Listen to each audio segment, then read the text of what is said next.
என் நெஞ்சில் குடியிருக்கும் என்னுடைய தோழர்களுக்கும் தோழிகளுக்கும் என்னுடைய அம்மாக்கள் அக்கா தங்கைகள் அண்ணன் தம்பிகள் നண்பர்கள் അനേവർക്കും എന്നോട് ഉയർ വണക്കം എന്ന് പറഞ്ഞുകൊണ്ട് വന്ന് ഇന്ന് മൊത്തം തമിഴ്നാടിന്റെ രാഷ്ട്രീയത്തിൽ തന്റെ കയ്യൊപ്പ് വെച്ച നമ്മുടെ സ്വന്തം ദളപതി വിജയ്ക്ക് ആശംസകൾ നേർന്നുകൊണ്ട് നമുക്ക് ഇന്നത്തെ വീഡിയോയിലേക്ക് കടക്കാം. DMK, അണ്ണാ DMK പോലെയുള്ള ദ്രാവിഡ മുന്നേറ്റ പാർട്ടികൾ കൊടികുത്തി വാണിരുന്ന തമിഴ് മണ്ണിൽ വെറും 2 വർഷം പ്രായമായ പാർട്ടിയുമായി വന്ന് വിജയിച്ച് ഇവിടെ എന്തും സാധിക്കുമെന്ന് തെളിയിച്ചിരിക്കുകയാണ് നമ്മുടെ സ്വന്തം ദളപതി വിജയണ്ണൻ.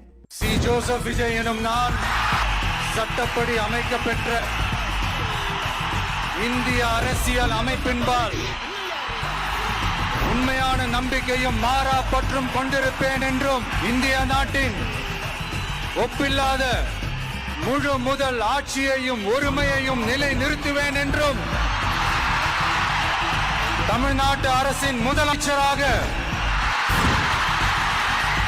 உண்மையாகவும் உளச்சான்றின்படியும் என் கடமைகளை நிறைவேற்றுவேன் என்றும் அமைப்பிற்கும் சட்டத்திற்கும் இணங்க அச்சமும் ஒருதலை சார்பும் இன்றி விருப்பு வெறுப்பு விலக்கி பலதரப்பட்ட மக்கள் அனைவருக்கும் நேர்மையானதை செய்வேன் என்றும் ஆண்டவன் மீது ஆணையிட்டு ഉറുതിമൊഴിகிறேൻ. സിനിമാ ലോകത്തിൽ ഒരാൾക്ക് എത്താവുന്നതിന്റെ പീക്കിലെത്തി നിൽക്കുമ്പോൾ എടുത്തൊരു തീരുമാനം, ഇനി ഞാൻ എൻ്റെ നാടിനെ സേവിക്കും. അതൊരു എളുപ്പമുള്ള തീരുമാനമല്ല. പ്രത്യേകിച്ച് തൻ്റെ മുന്നിൽ രജനീകാന്ത് സാറിൻ്റെയും കമൽഹാസൻ സാറിൻ്റെയും പാർട്ടികൾ കൂപ്പുകുത്തുന്നത് കണ്ട ഒരാൾക്ക്. പക്ഷേ അദ്ദേഹം അതൊന്നും വകവെക്കാതെ മുന്നോട്ട് പോയി. തോൽക്കുകയാണെങ്കിൽ തന്നെ കടിച്ചു കയറാൻ തൻ്റെ ചുറ്റിനും ഒരുപാട് കഴുകന്മാർ പറക്കുന്നുണ്ടെന്ന് അറിഞ്ഞിട്ടും അതിൻ്റെ ഉത്തരം നമ്മൾ കണ്ടു കഴിഞ്ഞു. നമ്മൾ ഇന്ന് കാണുന്ന വിജയ്, അദ്ദേഹത്തിൻ്റെ ജീവിതം, അദ്ദേഹം നടന്നു വന്ന വഴികൾ അത് വളരെ എളുപ്പമുള്ളതായിരുന്നില്ല. ഇത് നമ്മൾ സ്ഥിരമായി പറയുന്നൊരു വാക്കാണ് നെപ്പോട്ടിസം. എന്നാൽ നെപ്പോ കിഡ്സിന് ഉണ്ടാവുന്ന പ്രഷർ നമ്മൾ ആരും കാണാറില്ല. ശരിയാണ്, സിനിമയിൽ കയറാൻ നെപ്പോ കിഡ്സിന് വളരെ എളുപ്പമാണ്. എന്നാൽ അത് വെറും ഒരു 1-2 സിനിമ മാത്രമേ അവർക്ക് കൊടുക്കൂ. അത് കഴിഞ്ഞാൽ ജനങ്ങൾ അവരെ വിലയിരുത്താൻ തുടങ്ങും, അവർ ഇതിന് പ്രാപ്തരാണോ അല്ലയോ എന്ന്. ഇന്ന് എത്രയോ നെപ്പോ കിഡ്സ് വന്ന പോലെ പോയിട്ടുണ്ട്. അവരുടെ പേര് പോലും ആർക്കും ഓർമ്മയുണ്ടാകില്ല, അല്ലെങ്കിൽ ചെറിയ ചെറിയ വേഷങ്ങളിൽ അവർ ഒതുങ്ങിപ്പോകും. ഇതുപോലൊരു എൻട്രി ആയിരുന്നു വിജയുടെയും.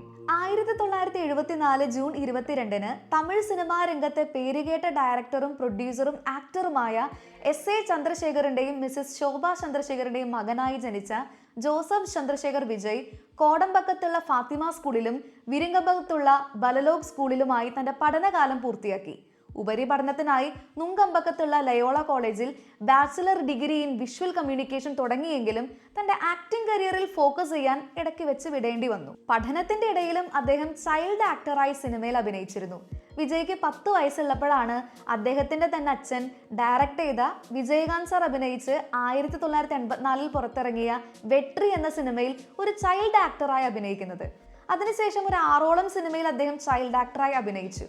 1992 അദ്ദേഹത്തിന്റെ അച്ഛൻ ഡയറക്ട് ചെയ്ത് അമ്മ പ്രൊഡ്യൂസ് ചെയ്ത നാളെയാ തീർപ്പ് എന്ന ആക്ഷൻ പടത്തിലൂടെയാണ് വിജയ് എന്ന ആക്ടർ മെയിൻ ലീഡായി അരങ്ങേറ്റം കുറിക്കുന്നത്. ആ സിനിമ ഒരു വമ്പൻ പരാജയമായിരുന്നു.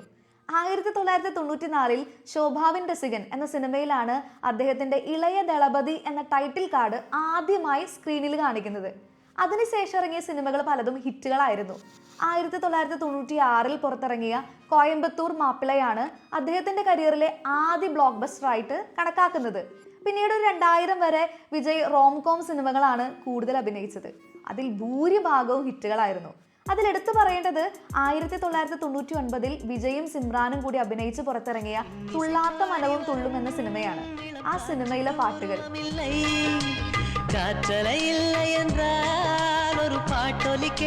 കേൾക്കുമ്പോൾ ഇപ്പോഴും ഒരു സുഖമാണ്.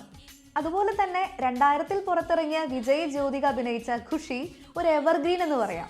2000 ശേഷമാണ് നമ്മൾ ഇന്ന് കാണുന്ന രക്ഷകൻ വിജയുടെ ജനനം. അതുവരെ 90% റോംകോമും 10% ആക്ഷനും എന്നിടത്ത് നിന്ന് ഒരൊറ്റ സ്വിച്ചായിരുന്നു. 90% ആക്ഷനും 10% റോംകോമുമായി മാറി. 2000 മുതൽ 2003 വരെ അണ്ണൻ റോംകോം ചെയ്തുള്ളൂ. 2004 ആക്ഷൻ വെടികെട്ടിന് തിരി കൊളുത്തിയത് one of the best in Vijay's career എന്ന് വിശേഷിപ്പിക്കുന്ന ഗില്ലിയിലൂടെയാണ്. അതോടെ കാര്യങ്ങൾ മാറി പറഞ്ഞു. മധുരൈ, തിരുപ്പാച്ചി, ശിവകാശി എല്ലാം തീ പാറുന്ന ആക്ഷൻ സിനിമകളായിരുന്നു. വർഷം 2007 അവൻ വന്നു. സത്യമൂർത്തി IPS.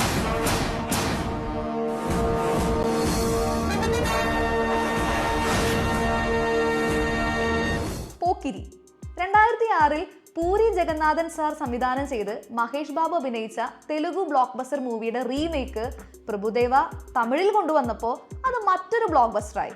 ആ ടൈമിൽ തമിഴ് സിനിമ ഫോളോ ചെയ്തിരുന്നവർക്കറിയാം പോക്കിരി കേരളത്തിൽ ഉണ്ടാക്കിയ തരംഗം. പോക്കിരി മൊത്തം ഇന്ത്യയിൽ ആടിത്തിമിർത്തു. പിന്നെയും ഒരുപാട് ഹിറ്റുകൾ. അങ്ങനെ 2012 വന്നു. அவங்களாம் ஸ்லீப்பர் செல்ஸ். இவங்களோட ஹெட் ஒருத்தரோ இல்லை 2-3 பேரோ சேர்ந்து பிளான் பண்ணுவாங்க. அதை செயல்படுத்துறது மட்டும்தான் தான் உயிரை கூட கொடுக்க தயாராக இருக்கிற இந்த sleeper cells. A soldier is never off duty എന്ന ടാഗ് ലൈനോടെ വന്ന തുപ്പാക്കി എന്ന സിനിമ ഇന്ത്യൻ ആർമിക്ക് ഡെഡിക്കേറ്റ് ചെയ്ത് റിലീസ് ചെയ്തു. പിന്നാലെ ഇറക്കിയ തലൈവ തമിഴ്നാട്ടിൽ വലിയൊരു കോലാഹലം സൃഷ്ടിച്ചു. 2014 ലാലേട്ടൻ വേഴ്സസ് വിജയ് ജില്ല. ലാലേട്ടനും വിജയും ഒന്നിക്കുന്നു എന്ന വാർത്ത സിനിമയ്ക്ക് അത്യാവശ്യം ഹൈപ്പ് കൊടുത്തിരുന്നെങ്കിലും കേരളത്തിൽ ഇറങ്ങിയപ്പോൾ അഭിപ്രായങ്ങൾ രണ്ടായിരുന്നു. 2014 മുതൽ 2022 വരെ ഇറങ്ങിയ കത്തി, തെരി, ഭൈരവ, മെർസൽ, സർക്കാർ, മാസ്റ്റർ, ബീസ്റ്റ് എന്നീ സിനിമകളൊക്കെയും അണ്ണന്റെ രക്ഷകൻ എന്ന പട്ടം ഒന്നുകൂടെ വിലപ്പെടുത്തി കൊടുത്തു. 2023 ഇറങ്ങിയ ലിയോയും 2024 ഇറങ്ങിയ ദി ഗോട്ടും ബോക്സ് ഓഫീസിൽ പല റെക്കോർഡുകൾ സൃഷ്ടിച്ചു. അതിനുശേഷമാണ് അണ്ണന്റെ എക്കാലത്തെയും വലിയ വിവാദ സിനിമയുടെ എൻട്രി. 2026 ഇലക്ഷന് മുന്നോടിയായി അണ്ണൻ ഇറക്കാൻ വെച്ചിരുന്ന ജനനായകൻ, എല്ലാവരുടെയും ഒരുപോലെ പ്രിയങ്കരനായ ബാലയ്യയുടെ 2023 തെലുഗുവിൽ റിലീസ് ചെയ്ത ഭഗവത് കേസരിയുടെ റീമേക്ക്. പടം കണ്ട മലയാളികളെ സംബന്ധിച്ച് അതൊരു ബോംബ് പടമാണെങ്കിലും തെലുങ്കിൽ അതൊരു ഹിറ്റായിരുന്നു. പോരാത്തതിന് 2024 ഫിലിം ഫെയർ സൗത്ത് അവാർഡ്സിൽ ബാലയ്യയ്ക്ക് ബെസ്റ്റ് ആക്ടറിനുള്ള നോമിനേഷനും പോയിട്ടുണ്ട്. ഇതൊരു വെറുതെ ഒരു കൗതുകം കൊണ്ട് പറഞ്ഞതേ ഉള്ളൂ. അപ്പം എന്തായാലും ജനനായകന്റെ ടീം സെൻസർ ബോർഡിനെ ചൊറിഞ്ഞു എന്നാണ് അറിഞ്ഞത്. അതുകൊണ്ടാണ് താൽക്കാലികമായി ആ സിനിമ എയറിലായിരുന്നു. പിന്നീട് അത് ലീക്കായി ആകെ കൊളായിരിക്കുകയാണ്. ജനനായകൻ പുലിവാല പിടിച്ചതുകൊണ്ട് KVN പ്രൊഡക്ഷന്റെ ബാനറിൽ ഒരു സിനിമ കൂടി ഉണ്ടാവുമെന്ന് പറയുന്നുണ്ട്. കണ്ടറിയാം. ഇനി വിജയണ്ണന് കിട്ടിയ അവാർഡുകൾ നോക്കുകയാണെങ്കിൽ 1984 മുതൽ 2026 വരെ ചൈൽഡ് ആക്ടറായിട്ടുള്ളതും കൂട്ടി ഏകദേശം 77 സിനിമകളിൽ അഭിനയിച്ച അദ്ദേഹത്തിന് തമിഴ്നാട് സർക്കാരിന്റെ ഹയസ്റ്റ് സിവിലിയൻ അവാർഡായ കലൈമാമണി 1998 ലഭിച്ചു. 2007 തമിഴ് സിനിമ ഇൻഡസ്ട്രിക്ക് അദ്ദേഹം നൽകിയ സംഭാവനകൾ പരിഗണിച്ച് ഉപഹാര സ്മരണയായി ഡോക്ടർ MGR യൂണിവേഴ്സിറ്റിയുടെ ഓണററി ഡോക്ടറേറ്റ് കൊടുത്തു. അതിനു പുറമെ നിരവധി സ്റ്റേറ്റ് അവാർഡുകളും വിജയ് അവാർഡുകളും സിനിമാ രംഗത്ത് നിന്ന് ലഭിക്കുന്ന പലതരം അവാർഡുകളും അദ്ദേഹത്തിന് ലഭിച്ചിട്ടുണ്ട്. അവസാനമായി അദ്ദേഹത്തിന് ലഭിച്ച അവാർഡ് 2023 ബീസ്റ്റ് എന്ന സിനിമയിൽ അഭിനയത്തിന് എഡിസൺ അവാർഡ്സിന്റെ മാസ് ഹീറോ ഓഫ് ദി ഇയറും ബെസ്റ്റ് പ്ലേബാക്ക് സിംഗർ മെയിൽ അവാർഡുമാണ് കിട്ടിയത്. വിജയുടെ വിവാഹം ഒരു സിനിമാ സ്റ്റൈൽ വിവാഹമായിരുന്നു. സംഗീത സോമലിംഗത്തെ അദ്ദേഹം വിവാഹം കഴിക്കുന്നത് 1999 ഓഗസ്റ്റ് 25-നാണ്. ഒരു ശ്രീലങ്കൻ തമീലിയനായ സംഗീത വിജയെ പരിചയപ്പെടുന്നത് 1997 ഇറങ്ങിയ കാലമെല്ലാം കാത്തിരിപ്പേൻ എന്ന സിനിമാ സെറ്റിൽ ഒരു ഫാൻ ഗേൾ ആയിട്ടാണ്. അവിടെ നിന്ന് രണ്ടുപേരുടെയും ഫാമിലീസ് ചേർന്ന് ഒരു അറേഞ്ച്ഡ് മാരേജ് ആക്കി. വേട്ടക്കാരൻ സിനിമയിൽ നമ്മൾ കണ്ട ഈ കുട്ടിയാണ് ജെയ്സൺ സഞ്ജയ്, വിജയുടെ മൂത്ത മകൻ. അതുപോലെ തെരി എന്ന സിനിമയിൽ കാണുന്ന ഈ കുട്ടിയാണ് വിജയുടെ ഇളയ മകൾ ദിവ്യ സാഷ. കാരണം വ്യക്തമല്ലാത്ത എന്നാൽ ഒരുപാട് ഗോസിപ്പുകൾ നിറഞ്ഞു നിൽക്കുന്ന ഒരു കാരണത്താൽ സംഗീത വിജയ്ക്കെതിരെ 2025 ഡിവോഴ്സ് പെറ്റീഷൻ ഫയൽ ചെയ്തു. ഫയൽ ചെയ്ത പെറ്റീഷനിൽ പറയുന്നത് ഒരു എക്സ്ട്രാ മാരിറ്റൽ അഫെയറിനെ പറ്റിയാണ്. പല ചാനലുകളും ഗോസിപ്പുകളും വിജയുടെ സഹനടി തൃഷയെ ഇതിലേക്ക് കൂട്ടുന്നുണ്ടെങ്കിലും കാലം പറയുന്നവരെ നമുക്ക് സത്യാവസ്ഥ അറിയാൻ കാത്തിരിക്കാം. 2009 രൂപീകരിക്കപ്പെട്ട വിജയ് മക്കൾ ഇയക്കം എന്ന ഫാൻസ് ക്ലബ്ബ് വിജയുടെ ജീവിതത്തിലെ വലിയൊരു നാഴികക്കല്ലാണ്. ഇതേ ഫാൻസ് ക്ലബിനെയാണ് അദ്ദേഹം 2024 തമിഴക വെട്രി കഴകം എന്ന പേരുള്ള TVK പാർട്ടിയായി രൂപീകരിച്ചത്. ഇവർ വിജയുടെ പേരിൽ തമിഴ്നാട്ടിൽ അതാത് സ്ഥലങ്ങളെ കേന്ദ്രീകരിച്ച് നടത്തിയ പ്രവർത്തനങ്ങളുടെ ഒരു ഫലമാണ് ഇന്ന് നമ്മൾ കാണുന്ന TVKയുടെ വിജയം. അതിൻ്റെ ഒപ്പം തന്നെ വിജയുടെ തീപാർന്ന പ്രസംഗങ്ങൾ കൂടിയായപ്പോൾ TVK ചരിത്രവും കുറിച്ചു. സിംഗത്തെ പറ്റി പേസിട്ട് നമ്മ സിംഗ കുട്ടികളെയും സിംഗ പെൺകളെയും പറ്റി നമ്മ പേസാമ ഇരിക്ക മുടിയുമാ? എന്നാൽ ഈ ചരിത്രത്തിൽ സന്തോഷം മാത്രമല്ല കുറച്ച് സങ്കടങ്ങൾ കൂടി ഉണ്ടായി. അതിലാർക്കും പ്രത്യേകിച്ച് വിജയ്ക്ക് ഒരിക്കലും മറക്കാൻ പറ്റാത്ത സംഭവമാണ് കരൂർ ദുരന്തം. കരൂരിൽ TVK അധ്യക്ഷൻ സൂപ്പർ താരവുമായി വിജയുടെ റാലിയിൽ ഉണ്ടായ ആൾക്കൂട്ട ദുരന്തത്തിൽ മരണം 40ആയി. സംഭവത്തിൽ TVKയുടെ 2 സംസ്ഥാന നേതാക്കൾക്കെതിരെ പോലീസ് കേസെടുത്തു. എന്നാൽ വിജയ്ക്കെതിരെ തിടുക്കത്തിൽ നടപടി വേണ്ട എന്നാണ് DMKയിലെ ധാരണ. 2025 സെപ്റ്റംബർ 27 കരൂരിൽ നടത്തിയ TVK പാർട്ടി സമ്മേളനത്തിൽ തിക്കിലും തിരക്കിലും പെട്ട് ഏകദേശം 41ഓളം ജീവനുകളാണ് പൊലിഞ്ഞത്.